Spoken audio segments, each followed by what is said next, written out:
precious in Chinese. Okay, let's say that one more time. What's your name, Pao?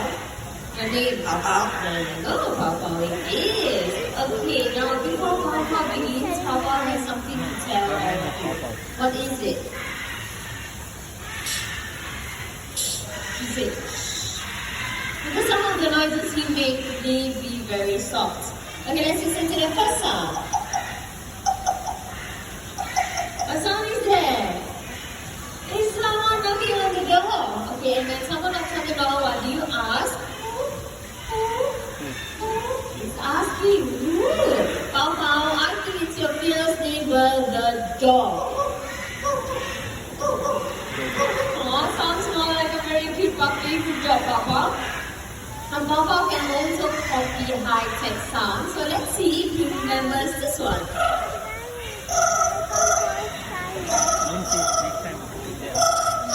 Good job, Pao Pao. That's the sound of a ringing telephone. Okay, and when someone calls you on the phone, you pick it up and you say hello. Hello. Hello. Hello. Hello. There you go, very nice and say hello by Pao Pao. Good job, Pao Pao. Okay, now Pao Pao can also copy human sounds that you and I make. When Pao Pao is feeling sad, you will cry. So that's how you cry.